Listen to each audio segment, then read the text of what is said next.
أعوذ بالله من الشيطان الرجيم بسم الله الرحمن الرحيم ذلك الكتاب لا ريب فيه هدى للمتقين মাধবপুর হিফজুল কোরআন ও Islamic centre প্রতিষ্ঠা উপলক্ষে মাধবপুর গ্রামবাসী ও মাধবপুর ইসলামিয়া দাখিল মাদ্রাসার উদ্যোগে তাফসীরুল কোরআন মাহফিলের আজকের অনুষ্ঠানের সম্মানিত সভাপতি মাধবপুর হিফজুল কোরআন ও ইসলামিক সেন্টারের সভাপতি বিশিষ্ট সমাজসেবক ইসলামিক চিন্তাবিদ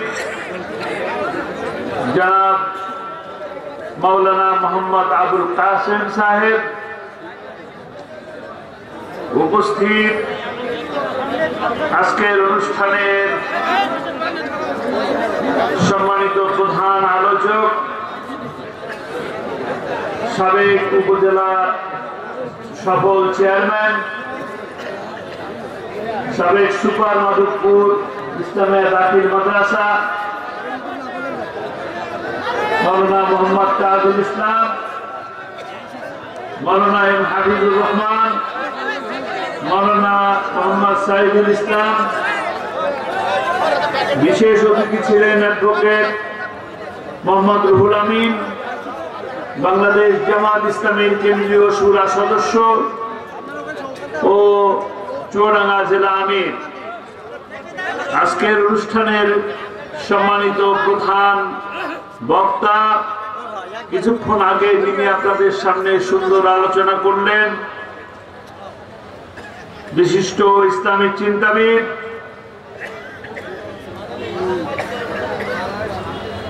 ঝিনাইদহ সদর উপজেলার সফল সাবেক ভাইস চেয়ারম্যান, বিশিষ্ট ইসলামিক চিন্তাবিদ প্রফেসর ডক্টর হাবিবুর রহমান হাফিজাহুল্লাহ, আজকের অনুষ্ঠানে মঞ্চে উপবিষ্ট আলেম ওলামাগণ, সুপ্রিয় সাংবাদিক বৃন্দ, বিশাল মাঠের কানায় কানায় পরিপূর্ণ আমার দ্বীনি ভাইরা, পর্দার আড়ালের মা ও বোনেরা, মাইকের আওয়াজ যতদূর যাচ্ছে যারা আমাকে শুনছেন তাদের সকলকে আমার অন্তরের অন্তঃস্থল থেকে আসসালামু আলাইকুম ওয়া রাহমাতুল্লাহি ওয়া বারাকাতুহু। সর্বপ্রথম মহান মুনিবের দরবারে শুকরিয়া আদায় করি যে আল্লাহ সুবহানাহু ওয়া তাআলা আমাদেরকে এই রাত গভীরে এত সুন্দর আয়োজনের মাধ্যমে কোরআনের কথা শোনার এবং বলার যে সুযোগ করে দিলেন, সেই মহান মুনিবের দরবারে বিনয় অবনত চিত্তে শুকরিয়া জানাই। সমস্বরে সকলে বলি আলহামদুলিল্লাহ। রব্বানা লাকাল হামদ হামদান কাসীরান তাইয়্যিবান মুবারাকান ফি। আজকের এই অনুষ্ঠান যারা আয়োজন করলেন, এই মহতী অনুষ্ঠান, তাদেরকে একটা ধন্যবাদ জানানো উচিত। এই অনুষ্ঠান যারা আয়োজন করলেন, এত সুন্দর একটি প্যান্ডেল করলেন, এত বড় প্যান্ডেল, এত লাইটিং, সুন্দর বসার ব্যবস্থা, সুন্দর মাইকিং, এত সুন্দর মঞ্চ, ধন্যবাদ তো দেওয়াই উচিত। আপনাদের সকলের তরফ থেকে আমি আমার হৃদয় থেকে মোবারকবাদ জানাচ্ছি, শুভেচ্ছা জানাচ্ছি, অভিনন্দন জানাচ্ছি। সেই সাথে দোয়া করি আল্লাহ সুবহানাহু ওয়া তাআলা এই মাহফিলের ওসিলায় আমাদের সকলের জন্য কিয়ামতের দিন মুসিবতের সময় এই মাহফিল যেন আমাদের জন্য নাজাতের উসিলা হয়ে যায় বলে আমিন। আপনারা কেমন আছেন?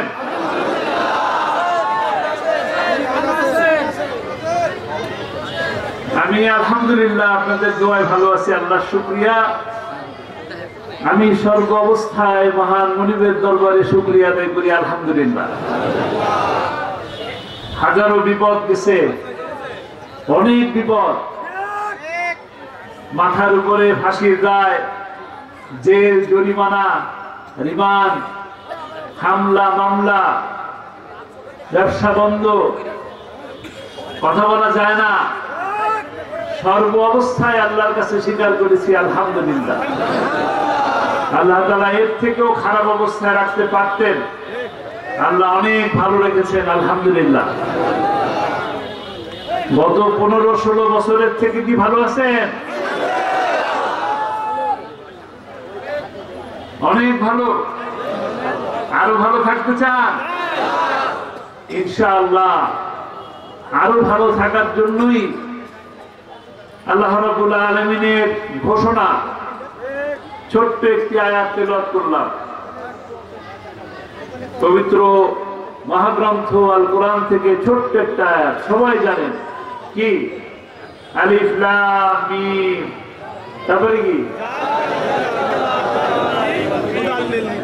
মাশাআল্লাহ, সবার মুখস্থ, আলহামদুলিল্লাহ।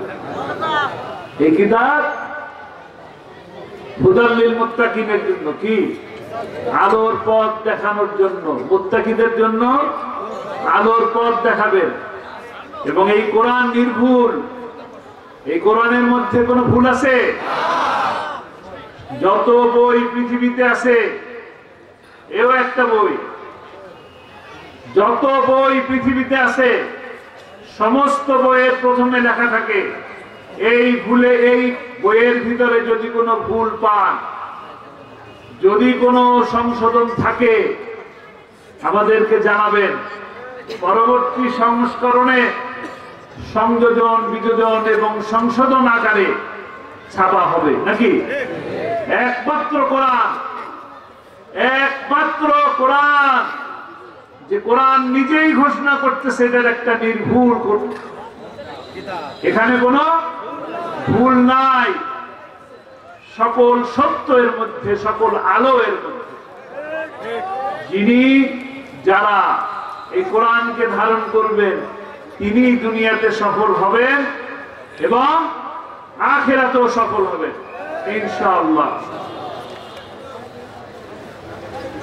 এটা কি? এই কোরআনকে আমরা কি বলি? কোরআন হলো গাইড। কোরআন হলো গাইড। গাইড দুই রকম হতে পারে। এক, আপনারা মোবাইলের মধ্যে গুগলে দেখবেন এই চুয়াডাঙ্গা থেকে ঝিনাইদহ যেতে যাচ্ছেন, ম্যাপ দিবেন, ম্যাপ দেখায় দেবে। এটা কি? গাইড। বড় বড় কাগজের মধ্যে ম্যাপ দেখছেন না? আগাছা কাটাই নেই, বামে নানান রকম ব্যাগ পোস্ট, এটা গাইড। এই গাইড এক ধরনের ছাপা, এটা এক ধরনের গাইড যেটা আমরা দেখে রাস্তা চিনি। আর একজন গাইড মানব, যিনি ওই রাস্তা দিয়ে হেঁটে গেছেন এবং দেখিয়েছেন এই রাস্তা দিয়ে গেলে আপনার গন্তব্যে পৌঁছানো যাবে। আমাদের কি সেরকম কোন গাইড আছেন? কে? মুহাম্মদ রাসূলুল্লাহ সাল্লাল্লাহু আলাইহি ওয়াসাল্লাম। আপনাদের কাছে বলার কিছু নাই, সব জানেন আপনারা, আলহামদুলিল্লাহ। এই গাইড কেন দিলেন? এই গাইড দিলেন এই কারণে যে আমরা রাস্তা ভুল করি। মানুষ রাস্তা ভুল করে, মৌমাছি রাস্তা ভুল করে না, করে না। মানুষ রাস্তা ভুল করে, আমিও ভুল করছি। আজকে যখন আমি আপনাদের এই জীবননগরে আসি, নাকি মাধবপুর, এই জীবননগর আসতে আমি অনেকবার রাস্তায় বিভিন্ন জায়গায় জিজ্ঞেস করছি জীবননগর কোন দিকে, সন্তোষপুর কোন দিকে, মাধবপুর কোন দিকে, কোন দিকে কোন দিকে জিজ্ঞেস করতে করতে একটা সময় এসে এখানে আমরা মৌলানা আতিকুল ইসলাম, নাকি আতিকুল রহমান, আতিকুলকে পেলাম। এখান থেকে মাহফিলের কমিটি থেকে আমাদের প্রিয় ভাই হাবিব ভাই তিনি পাঠিয়েছেন আমাকে নেওয়ার জন্য।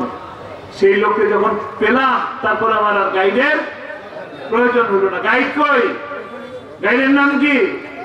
গাইডের নাম পেলাম আতিকুর রহমান নাকি আতিক ভাই, মাওলানা আতিক ভাই, তাকে পেলাম। পাওয়ার পরে আমার কিন্তু আর কোথাও জিজ্ঞেস করা লাগে নাই, ভাই ডাইনে যাবো না বামে যাবো, কোন জায়গা মাধবপুর, জিজ্ঞেস করার প্রয়োজন হয় নাই। আমরা যদি ওই গাইডকে ধরতে পারি, আমরা যদি কোরআনের এই গাইড ফলো করি, আমরা যদি মুহাম্মদ রাসূলুল্লাহ সাল্লাল্লাহু আলাইহি ওয়াসাল্লামের দেখানো পথে চলতে পারি, তবে কি আর কোনো রাস্তা ভুল হওয়ার সম্ভাবনা আছে? নাই। দেখেন, আপনি যদি আজকে বেড়ানোর জন্য সুন্দরবনের ভিতরে যান, সুন্দরবন কি? গহীন জঙ্গল। গহীন জঙ্গলের মধ্যে চিকন চিকন রাস্তা, গাছের ফাঁক দিয়ে নানান রকম রাস্তা দিয়ে চলে গেছে। এই আঁকাবাঁকা রাস্তায় যদি আপনার চেনা না থাকে, আপনি জঙ্গলের মধ্যে ঢুকতেছেন, আমরা ঢুকলাম, একটা সময় সন্ধ্যা হয়ে আসলো, রাত হয়ে গেল, আপনার বিশ্রামের প্রয়োজন। আপনি তখন কি করবেন? যদি নিরাপদ আশ্রয় না পান, তখন কিসের আক্রমণের শিকার হবেন? বাঘ, আরো অনেক কিছু আছে, সিংহ আছে, সাপ আছে, আরো অনেক ধরনের হিংস্র প্রাণী আছে। আমি যদি রাস্তা ভুল করি, তাহলে একই ভাবে আমাকে নানান ধরনের পাপ, নানান ধরনের শয়তান, রাম বাম নাস্তিকেরা আমাদের উপরে চেপে বসবে। তাহলে আল্লাহ তাআলা আমাদের জন্য দয়া করেছেন না, যে রাস্তা দেখিয়ে দিয়েছেন। রাস্তা দেখানোর জন্য একজন মহামানব আমাদের জন্য পাঠিয়ে দিয়েছেন, সেই সহজ রাস্তা দেখানোর জন্য, সিরাতুল মুস্তাকিমের পথকে চিনার জন্য। যে পথকে চিনিয়ে দিলেন, সেই পথটা যাবে কোথায়? জান্নাতে। আর যদি ভুল করি, যেতে হবে কোথায়? কোথায় যেতে চান? আল্লাহ কবুল করুন। এই জান্নাতে যাওয়ার পথ নবী করিম সাল্লাল্লাহু আলাইহি সাল্লামের পরে যারা দুনিয়াতে আছেন, তারা অনেকে দেখান না, কোরআনের কথা বলেন না, তারা কোন পথ দেখাতে চান? আপনারা কোন পথে যেতে চান? জান্নাতের পথে যেতে চান না? জান্নাতে যাওয়ার পথে যেতে হলে নবীর এবং পরবর্তী সাহাবী, তারপরে তাবেঈনদের দেখানো যে পথ, সেই পথ ধরে আমাদেরকে আগাতে হবে। সেই পথ কারা দেখিয়েছেন? আলেম ওলামারা। ঠিক কথা বলছেন, আলেম ওলামারা কি দেখিয়েছেন? পথ। আলেম ছিলেন কে? একজনের নাম বলেন, আলেম ছিলেন কে?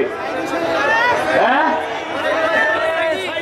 কোরআনের পাখি। আলহামদুলিল্লাহ, এটা আমার জন্য অনেক সৌভাগ্যের, অনেক বড় সৌভাগ্যের, যে কোরআনের পাখি আপনাদের প্রিয় মুফাসসির শহীদ আল্লামা দেলোয়ার হোসাইন সাঈদী রাহিমাহুল্লাহ এই বিশাল মাঠে এসেছিলেন। তিনি আপনাদের সামনে কোরআনের কথা বলেছিলেন। আমার জন্য একই সৌভাগ্য যে আপনাদের সামনে এসে তার সন্তান হিসেবে এখানে এসে কথা বলার সুযোগ। এই ইন্তজাম কমিটি তারা আমাকে দাওয়াত দিয়েছে, আপনাদের সামনে এনে দিলেন। ধন্যবাদ দেওয়া উচিত না? আরো একবার ধন্যবাদ জানাই। আপনারা জানেন, আমার বড় ভাই মাওলানা রাফিক বিন সাঈদী রাহিমাহুল্লাহ, তিনি কিভাবে মারা গেছেন জানেন? কিভাবে? আচ্ছা, স্ট্রোক করে। আচ্ছা, স্ট্রোকের একটু কথা বলি।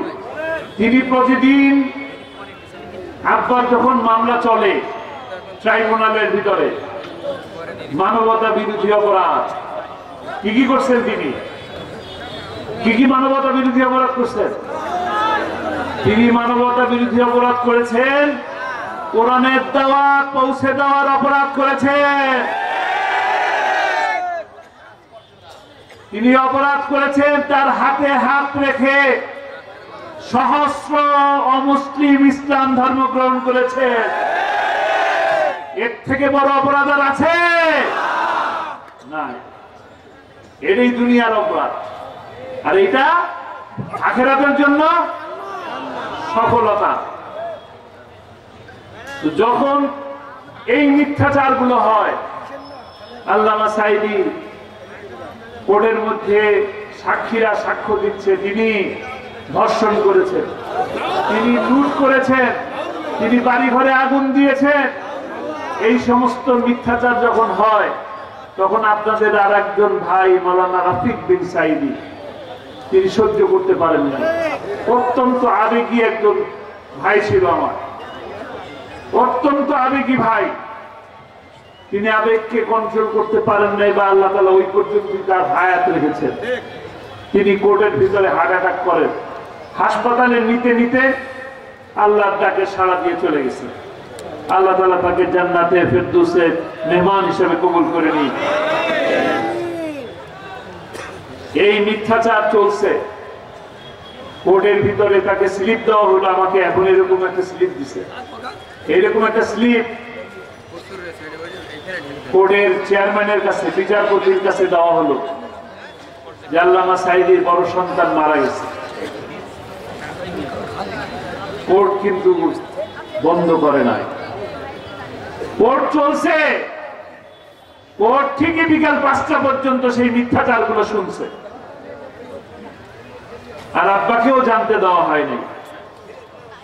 আব্বা পরবর্তীতে চলে গেছেন জেলখানায়।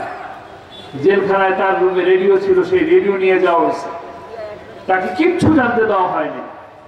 পরের দিন দুপুরবেলা তিনি জানতে পারলেন তার বড় সন্তান এই পৃথিবীতে আর নাই। এবং আপনারা তার পরের ঘটনাটা জানেন। প্যারোলে তিনি মুক্তি পেলেন এবং তিনি সেন্ট্রাল গভর্নমেন্ট স্কুলের মাঠে এসে আল্লাহর কসম কেটে বললেন, আল্লাহর কসম ৭১-এর কোন কাদা আমার গায়ে লাগে নাই, লাগে নাই, লাগে নাই।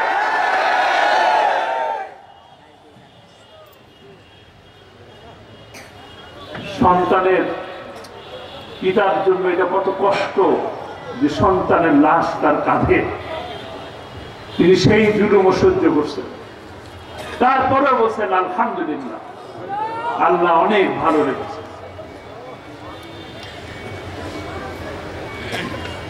আল্লামা সাঈদী জেলে থাকা অবস্থায় তার মমতাময়ী মা,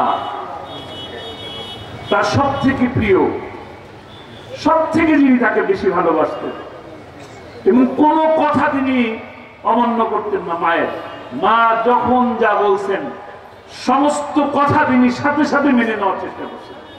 কোনো কিছু চাইতে দেরি করছেন, এনে দিতে দেরি করেন। সেই মা, সুস্থ মা।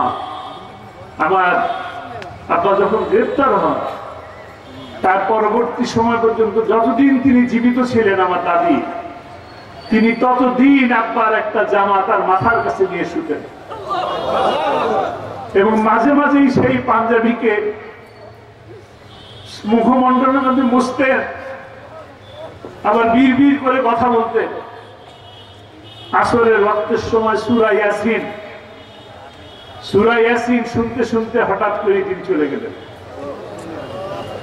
আল্লাহু আকবার। আল্লাহ তাআলা তাকেও জান্নাত নসিব করুন। আমিন। বয়স হয়েছিল, চলে গেছেন, কোনো অসুবিধা নেই, কিন্তু আমার পরিবারের কেউ বাদ রাখে নাই মামলা দেওয়া থেকে। সমস্ত লোককে মামলা দিচ্ছে, জেলে নিছে, রিমান্ডে গেছে, কোনো অপরাধ করি নাই।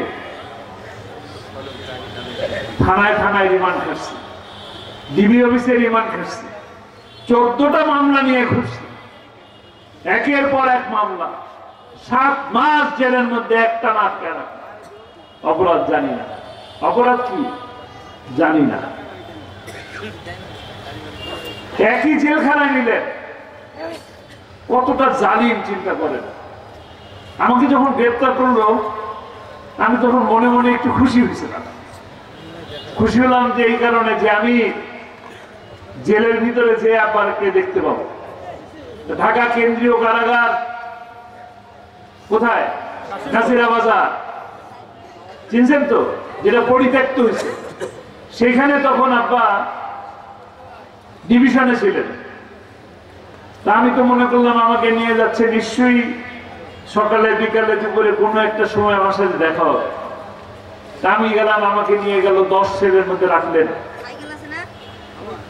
10 ছেলে রেখে ওইখানে আবার আর একটা পাহারা দিয়ে দিলেন যে এই দেয়ালের বাইরে এই পুলিশ কারারক্ষীরা যারা আছে তাদের বাইরে আপনি যেতে পারবেন না। তাদের বাইরে গেলে যদি হুজুরের সাথে আবার দেখা হয়ে যায়, জেলের মধ্যেও জেল, বুঝতে পারছেন? জেলের মধ্যেও জেল। এবং তার পরের দিন আমাকে ওইখান থেকে নিয়ে কাশিমপুর 2 নিয়ে আসা হলো। রোজার মধ্যে আব্বাকে নিয়ে আসা হলো কাশিমপুর 1, সেইখান থেকে নাজিরা বাজার থেকে। কাশিমপুর 1 একটানা 10 বছর তিনি কাশিমপুর 1 ছিলেন। ছোট্ট একটা ঘর। যতবার দেখা করতে গেছি 30 মিনিট সময়। সকালবেলা যাই, ভোরবেলা সকাল 8টা, 7:30, 8টার দিকে রওনা হই, যেতে যেতে 10টা বাজে। ওই সময় মনে করেন একটা আবেদন জমা দেওয়া হয় সাক্ষাৎ প্রার্থী হিসেবে। একটানা 2-2.5 ঘন্টা ওই আবেদন দেওয়ার পরে দাঁড়ায় থাকতে হবে। প্রতিবার এরকম কেন সময় নিচ্ছে আল্লাহ ভালো জানে। আমার মাকে নিয়ে যেতাম, বয়স্ক মা গাড়ির মধ্যে বসে থাকতে থাকতে পা ফুলে যেত, তারপরে যেতাম। আসার সময় আরো কষ্ট। সকালবেলা তো জ্যাম কম থাকে নাকি? সকালবেলা জ্যাম কম থাকে, বিকেল বেলা ফেরার সময় তো জ্যামে ভরপুর। আস্তে আস্তে 3.5-4 ঘন্টা সময় লাগে। তারপর তো রাস্তাঘাট ভাঙা, শুধু উন্নয়ন আর উন্নয়ন, উন্নয়ন না, ফ্লাইওভার আর ফ্লাইওভার। টাকাগুলো সব ফ্লাই করে কোথায় গেছে? হ্যাঁ, প্রতিবার 30 মিনিটের সাক্ষাৎ দিত। যেতাম, এই কেমন আছেন, ভালো আছি বলতে বলতেই সময় শেষ। কানারক্ষী এসে বলতো সময় শেষ।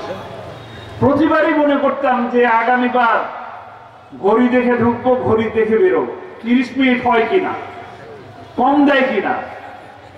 কিন্তু যতবারই ঢুকতাম আব্বার চেহারার দিকে তাকানোর পরে ঘড়ি আর দেখার কথা মনে থাকতো না। আব্বার দিকে তাকাতাম, কেমন আছো, ভালো আছি, এই কথা শুনতে শুনতেই 30 মিনিট কেমনে চলে গেল। আর কারারক্ষী এসে বলতো সময় শেষ। এই মানুষটাকে কাশিমপুর কারাগার থেকে চিকিৎসার নাম করে পিজি হাসপাতালে নিয়ে আসতো, জানেন না? এত সুন্দর একটা হাসি দিল, ভুবন ভুবন ভুলানো হাসি, কি মধুর হাসি, আর কি সুন্দর একটা সালাম দিয়ে তিনি ঢুকলেন। কোন হার্টের পেশেন্ট কি যেতে পারে এইভাবে? এইভাবে সালাম দিতে পারে? তাকে হাসপাতালের মধ্যে নিয়ে পরিকল্পিতভাবে হত্যা করা হয়েছে। আপনারা এই হত্যার বিচার চান?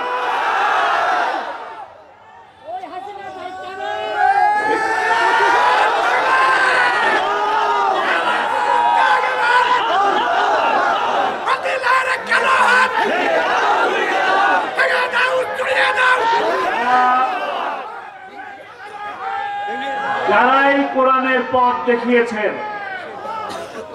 যারাই কোরআনের পথ দেখিয়েছেন, যারা আমাদেরকে জান্নাতের পথে নিয়ে যাওয়ার চেষ্টা করেছেন, যারা কোরআনের বাণী আমাদের কানে পৌঁছে দিয়েছেন, যারা দ্বীনের পথে থাকার জন্য বলেছেন, যারা বারবার বলেছেন নামাজ পড়ো, নামাজ পড়ো, নামাজের দিকে আসো, সেই সমস্ত ব্যক্তিদেরকে ট্রাইব্যুনালে নিয়ে ফাঁসির রায় দেওয়া হয়েছে।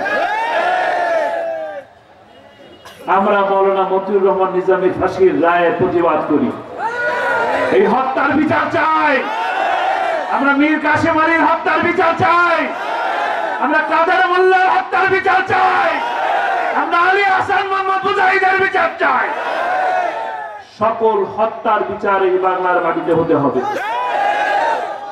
28শে অক্টোবরে লগি বৈঠা দিয়ে যারা মাসুম মানুষকে রাস্তার উপরে পিটিয়ে পিটিয়ে হত্যা করে নৃত্য করেছে, সেই সমস্ত হত্যাকারীদের বিচার চাই।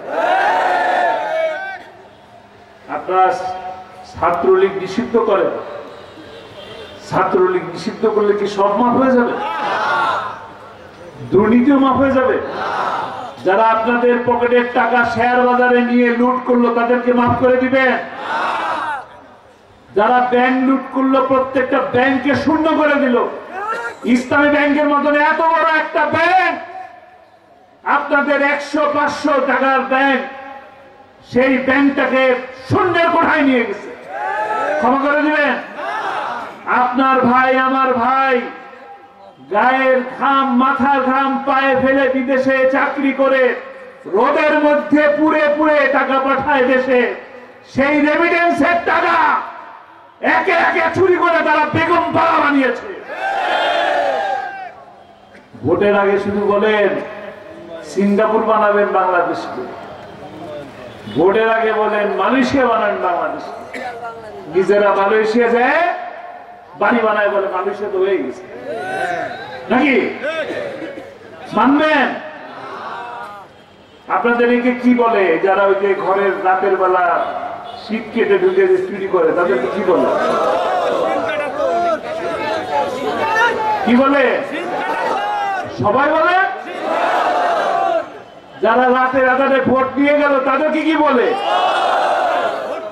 কি বলে? আগামীতে তাদেরকে আবার দিবেন নাকি?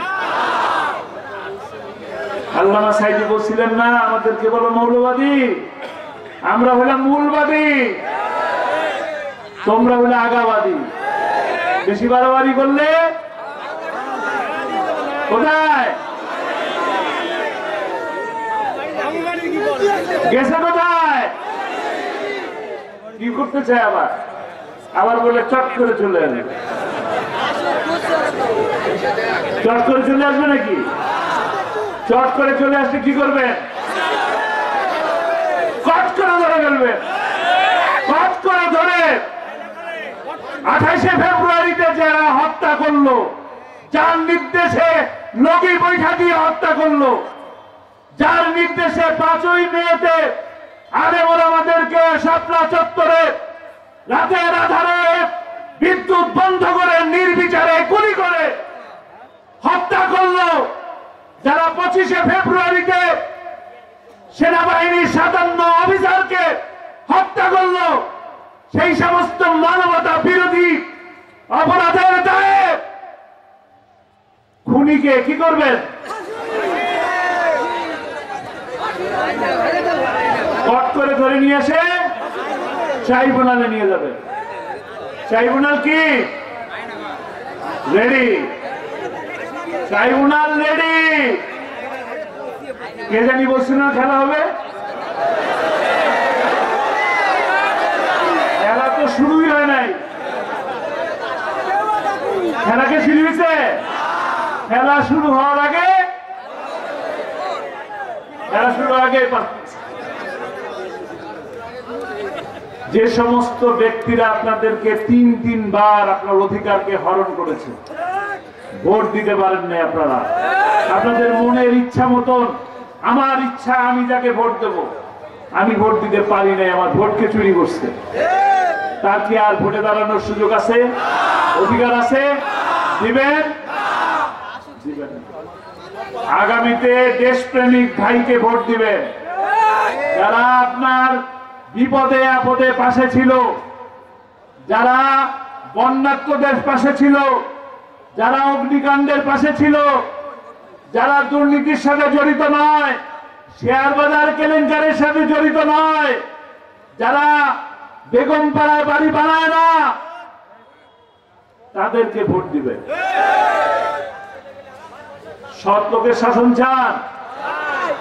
সৎ লোকের শাসন চান? কি চান তাহলে? আল্লাহর আইন চাই, সৎ লোকের শাসন চাই।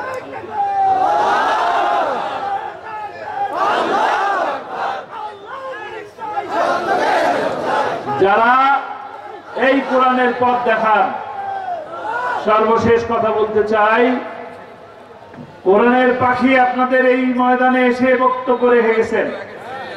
শেষ কথা বলেছিলেন কোরআনের রাত প্রতিষ্ঠা হওয়া না হওয়া দেখে আমার যেন মৃত্যু না হয়। আল্লাহ তাআলা তাকে নিয়ে গেছেন। কোরআনের রাজ প্রতিষ্ঠা করার দায়িত্ব এখন কার? আমাদের। কোরআনের রাজ প্রতিষ্ঠার আন্দোলনে আমাদের সকলকে সম্পৃক্ত হতে হবে। আমরা কোরআনের দাওয়াত মানুষের ঘরে ঘরে পৌঁছে দেব। আমরা মানুষকে সিরাতুল মুস্তাকিমের পথ দেখিয়ে দেব। কোরআন নিজে পড়বো, কোরআন বুঝবো, কোরআনের দাওয়াত মানুষের কাছে দেব। যদি কোরআনকে ধারণ করতে পারি, পালন করতে পারি, তবে আপনি আমরা এই দুনিয়ার বুকে সম্মানিত হব, যেমনটি আপনারা কোরআনের পাখিকে ভালোবাসেন। আর ঠিক তেমনি যদি কোরআনকে ভালোবাসতে পারেন, কোরআনকে ধারণ করতে পারেন, তবে সেই আখিরাতের দিন ভয়ঙ্কর মুসিবতের সময় এই কোরআন আমাদের জন্য ছায়া হয়ে থাকবে ইনশাআল্লাহ। তখন আমরা সফল হব। আল্লাহ তাআলা আমাদেরকে সেই পর্যন্ত সফল হওয়ার তৌফিক দান করুন। আমাদেরকে কোরআন বোঝার, কোরআনের সমাজ গড়ার তৌফিক দান করুন। ওয়া মা তৌফিক ইল্লা বিল্লাহ। আসসালামু আলাইকুম ওয়া রাহমাতুল্লাহ।